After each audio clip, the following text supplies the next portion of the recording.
This video is sponsored by Card Kingdom. You can find all the cards in this video in their store by using the links in the description below.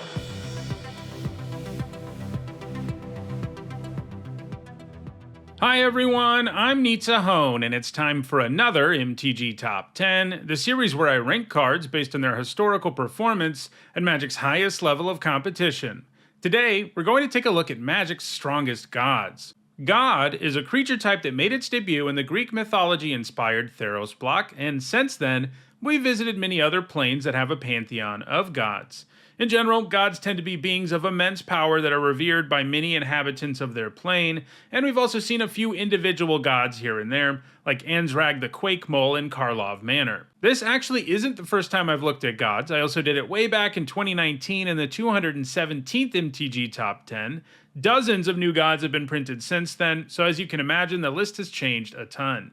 To be eligible for this list, a card had to have the god creature type or be able to make a god creature token. In all, there were 67 cards eligible, and in this video we'll look at the 10 that have left the biggest impact on competitive Magic. Because this video is revisiting a topic I've already covered, we'll also take a look at the gods that made the 2019 list, but didn't make it this time. Before we get started, here's a quick reminder on how I score cards in these videos. A first tier top 8 is worth 2 points, this includes events like Pro Tours, and a second tier top 8 is worth 1 point. This includes events like regional championships. Alright, let's take a look at the gods that have slipped off the list since 2019, starting with God Eternal Kefnet, which was at number 10 last time. The God Eternals are Amonkhet's pantheon of gods, but after they were zombified by Nicol Bolas so that they could travel between planes and fight in the War of the Spark. For 2 generic and 2 blue, it's a 4/5 flyer, and you also get the option of revealing the first card you draw every turn. If you reveal an instant or sorcery, you can copy it and cast it for 2 generic less mana. Many gods have some kind of ability that makes them very difficult to permanently kill, and for the God Eternals in War of the Spark, when they die or get put into exile from the battlefield, they go into your library third from the top. Kefnet gives you an imposing, hard-to-kill flyer that can also effectively draw you an extra discounted card on many turns, provided your deck has a high density of instants and sorceries. Kefnet gained all of its points in the Standard of 2019, where it saw play in spell-heavy decks that could abuse the ability. While it doesn't have points in any other formats, Kefnet is seeing a bit of play in Pioneer and Legacy, but doesn't have any top 8s to show for it so far. It is possible that it gains more points in the future, but for now it's pretty far from making the list. While its 4 points were enough in 2019, it took 27 points this time to make the list. Next, it's Pharika, God of Affliction, which was at number 9 last time. She's one of the gods from Theros' pantheon. For 1 generic, a black and a green, she's a 5/5 legendary enchantment creature. She comes with an activated ability that costs a black and a green, and you exile a creature card from a graveyard, and the owner of that card makes a 1/1 Death Touch Snake enchantment token.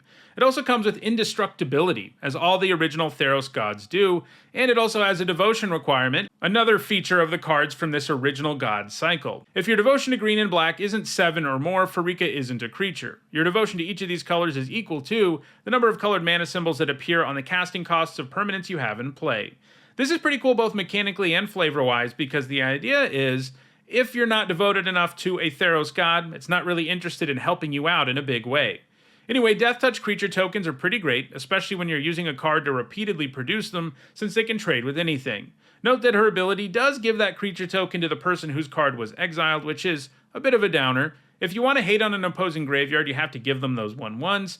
Of course, if Pharika is a creature, she can just plow right through them thanks to indestructibility, and that definitely helps soften the blow of giving your opponent a token. Pharika gained all of her points in Standard. She was played in the main deck of Golgari Constellation decks, which would gladly give up their creatures in the graveyard to make a token. Because the snakes are enchantments, every time you make one of them for yourself, you would trigger your Constellation cards like Doomwake Giant, and that's pretty powerful.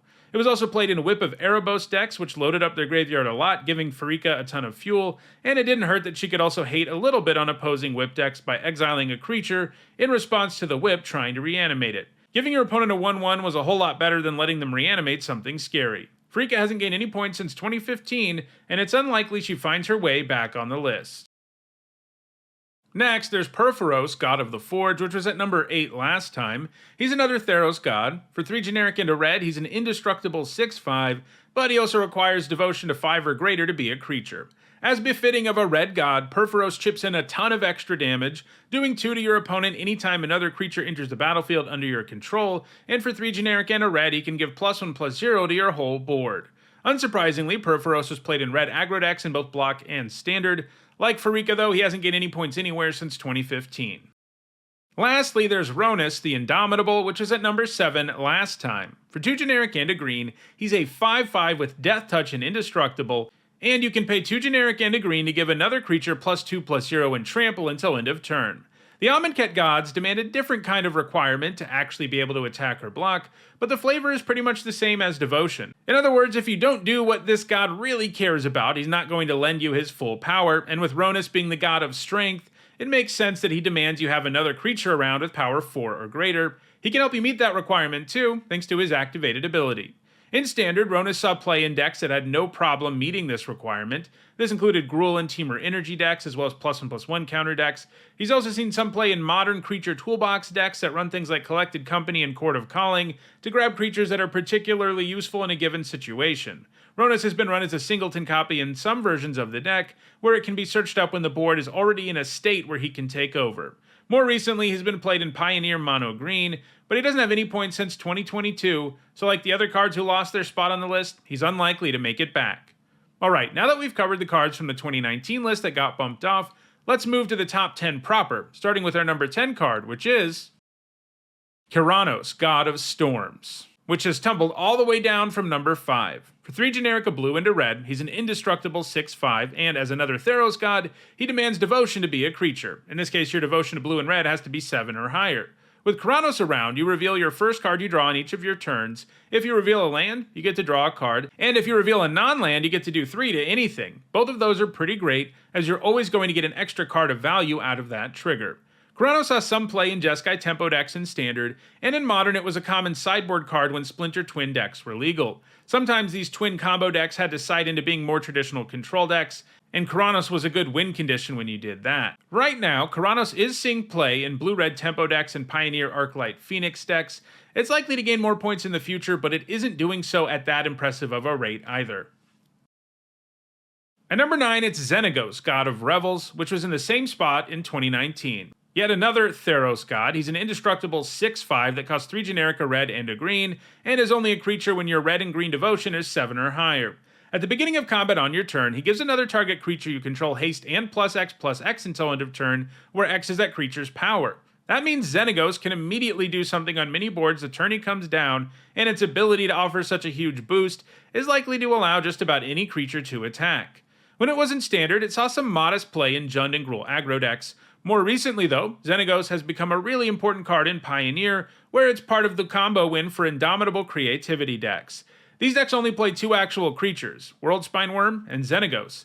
This means that you can target 2 permanents with creativity, and you'll always get the pair of them. Then you go to combat and target the worm with Xenagos' creature enhancing effect, which allows you to attack with a 30/30 trampler, at which point the game is virtually almost over. Xenagos is likely to gain more points in the future, although it doesn't have any top 8 so far in 2024. At number 8, it's Helot, Sun Crowned, which wasn't on the list last time because it didn't exist yet. For 2 generic and a white, he's an indestructible 5/5. He requires a devotion to white of 5 or more to be a creature. He also gives you a +1/+1 counter anytime you gain life, and you can pay 1 generic and a white to give a creature lifelink. This makes him a very impressive life gain payoff, as he can really snowball your advantage, and the fact that he can use his ability to make sure you have a way to gain life is awesome. That said, Helot has never really been played in decks that were just life gain decks. Instead, he's a combo piece. Helot didn't gain any points in Standard, but he has enabled some pretty awesome combos in both Pioneer and Modern. In Pioneer, for a little while, you could combine him with Walking Ballista for an instant win combo. If you gave the Ballista lifelink and then started removing counters to damage things, it would gain back a counter every time you did that because of Helot, and then you could just do that as many times as you wanted. This combo was not allowed to exist for long in Pioneer, and the Ballista was banned out of the format. Helot went idle for the format for a while, but the advent of Amalia life gain combo decks has resulted in a resurgence in the format. This combo looks to combine Amalia and Wild Growth Walker. If you gain life with both in play, you can gain as much life as you want, and ultimately Amalia can blow up the board. Helot can get those counters even more quickly, and can survive the board sweeping effect. In Modern, Helot is also used in combo decks, including alongside Walking Ballista, which is still legal there, but you can also use Spike Feeder for a similar effect. With the feeder, you can remove a +1/+1 counter to gain life. So if you have Helot in play with the feeder, you can use the feeder to gain 2 life, which triggers Helot, which lets you put another counter on the feeder, and you can gain as much life as you want. Helot is going to keep gaining points in Pioneer and Modern, and he's got a pretty great shot at moving up this list. At number 7, it's Thassa, God of the Sea, which was at number 4 last time. For 2 generic and a blue, she's an indestructible 5/5. She has a 5 blue devotion requirement. She scries 1 on your upkeep, and you can pay 1 generic and a blue to make a creature unblockable until end of turn.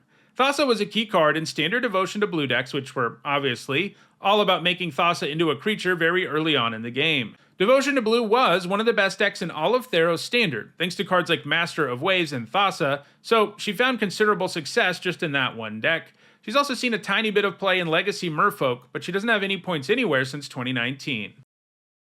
At number 6, it's Erebos, God of the Dead, which is at number 2 last time. For 3 generic and a black, he's a 5/7, and like all the other gods that have made the list so far, he hails from Theros. So, he's indestructible, and he has a devotion requirement to be a creature. He also prevents opponents from gaining life, and you can pay 1 generic and a black, pay 2 life, and draw a card. While there were lots of different devotion decks in Theros Standard, including the blue one I just talked about, black was arguably the most powerful of the bunch, thanks to cards like Erebos and Grey Merchant of Asphodel, which hugely incentivized you to play cards with lots of black mana symbols. Grey Merchant also combined well with Erebos because you knew you could pay a ton of life and count on gaining some of it back with the Merchant.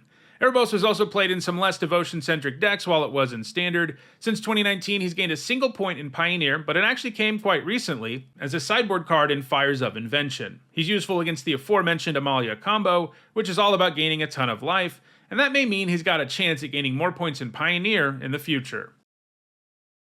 At number 5, it's Klothys, God of Destiny, which didn't make the list last time because it didn't exist. She's also our 6th consecutive god from a Theros set. Theros gods may have dominated the bottom of this list, but Klothys is also the last Theros god we'll see in this video. Anyway, she costs 1 generic, a red, and a green, and she's an indestructible 4/5. As with the other multicolored Theros gods, she asks for combined devotion of 7 or greater to be a creature, and at the beginning of your pre-combat main phase, she has a powerful effect. You can exile a card from a graveyard, and if it was a land, you gain 1 red or green mana, and if it was anything else, your opponent loses 2 life, and you gain 2 life. She can be used to hate on the graveyard while also giving you some serious value in the form of either mana or life drain, and you can of course use your own graveyard as a resource, giving you a lot of control over what she does. Klothys has gained points in every format as a sideboard and occasional main deck card, and that multi-format success means she is very likely to continue to gain points going forward. The 3 through 5 on this list are also very tightly grouped, so it wouldn't take much more to move even higher. At number 4, it's the Scarab God, which has fallen a single spot since 2019. This god is from Hour of Devastation, and unlike the other gods who made this list, the Scarab God isn't part of some massive cycle. Instead, there's only 2 other gods in Hour of Devastation. In the story, these 3 were ancient gods that were corrupted by Nicol Bolas. Anyway, for 3 generic, a blue, and a black, the Scarab God is a 5/5 with an insane activated ability. You can pay 2 generic, a blue, and a black, and exile a creature card from a graveyard, and then you get a 4/4 zombie token copy of that creature. At the beginning of your upkeep, he also scries X and makes the opponent lose X life, where X is the number of zombies you control. As usual, these gods aren't very easy to kill. Instead of being indestructible or something like that, this trio of gods all put themselves back into your hand at the beginning of your next instep after they die. The Scarab God was one of the more dominant cards around while it was in Standard, where it was a very powerful win condition for control decks. They could kill and counter creatures all game long, until they played Scarab God and started turning those same creatures into 4/4 zombies, and then running away with the game. It also has 1 point from a modern Grixis control deck, and it's not impossible for it to gain more points in Modern in the future. It has also seen a ton of play in Pioneer, showing up in a variety of decks ranging from Fires of Invention to Dimir Rogues to Niv-Mizzet Reborn. The Scarab God is likely to keep gaining points going forward, but that's true of the cards in front of it too, so it'll be interesting to see if it can ever claim a higher spot on this list. At number 3, it's Raydane, God of the Worthy, which didn't exist back in 2019. She's a Kaldheim god. For 2 generic and a white, she's a 2/3 with flying and vigilance. She makes snowlands your opponent's control enter tapped, and she makes your opponent pay 2 generic mana extra to play spells that cost 4 or more mana. So she's got some nice efficient stats while really hating on expensive cards, including sweepers, which it will give you 2 extra turns against in most cases. Kaldheim gods don't come with indestructibility or some other type of effect that keeps them from staying dead, because the Norse gods they are based on are much more mortal than the gods of ancient Egypt or Greece, which Theros and Amonkhet are based on respectively. Kaldheim gods do come with their own unique thing mechanically though. They're modal double-faced cards, and all but one of them have a legendary artifact on the other face. So, you can cast this card as Raydane, but you can also cast it as a legendary artifact on the reverse side, Valkmira Protector's Shield, which costs 3 generic and a white. It prevents 1 damage your opponent's stuff does to you or permanents you control, and it counters spells that target you or your permanents unless your opponent pays 1 generic. Raydane is mostly cast as a creature, but having Valkmira doesn't hurt. Raydane has been heavily played in white aggro decks in Standard, Pioneer, and Historic, and she's going to continue to see play in Pioneer going forward. At number 2, it's Valki, God of Lies, a newcomer to the list. He's another Kaldheim god, or is he? He's 1 generic and a black for a 2/1 that lets you exile a creature card from your opponent's hand until Valki leaves the battlefield, and you can pay X and choose a creature card exiled with that mana value, and Valki becomes a copy. A 2-mana 2/1 that goes after your opponent's hand is pretty great, especially with that additional upside. Like other Kaldheim gods, he's a modal double-faced card, although, unlike the others, he doesn't have a legendary artifact on the other side. Instead, he's a planeswalker. Turns out Valki is actually a disguise used by Tybalt Cosmic Imposter. For 5 generic, a black, and a red, he's a 5 loyalty planeswalker. He's got a +2 that exiles the top card of each player's library, a -3 that exiles an artifact or creature, and a -8 that exiles all cards from all graveyards and gives you 3 red mana. Those abilities are way better than they look at first, because Tybalt gives you an emblem when he enters the battlefield, and it lets you play cards exiled with Tybalt, and spend mana as though it were mana of any color to pay for those cards. So, exiling cards from libraries effectively draws you 2 cards, the -3 removal effect gives you the card you removed, and the -8 draws you a whole bunch of cards. This is already an inherently powerful card that's been good enough to see heavy play in Standard and Pioneer, but there were also briefly decks that utterly broke Tybalt. In fact, Wizards of the Coast had to change the game's rules to put an end to Tybalt's brokenness. The problem was how Valki originally worked with Cascade. Originally, if you cascaded with a 3-mana card like Violent Outburst and you hit Valki, you had the option of casting either side. This spawned utterly dominant Valki Cascade decks in both Modern and Legacy, where your deck was constructed in such a way that anytime you cascaded, you'd hit Valki. Getting that insane Planeswalker on turn 2 or 3 was too much for both formats, and the decks were doing it with amazing consistency. So, as a result of this, they made it so that if you cascaded into a modal double-face card like Valki, you can only cast a side of the card that actually has a mana value less than the Cascade card. Still, Valki's seeing a ton of play in Pioneer, and he's likely to gain more points going forward. And at number 1, it's Hazet the Fervent, an Amonkhet god who held on to her number 1 spot on the list. For 3 generic and a red, she's a 5/4 with Indestructible and Haste. She can only attack or block if you have 1 or fewer cards in your hand. She can help you get there though, because you can pay 2 generic and a red and discard a card to do 2 damage to your opponent.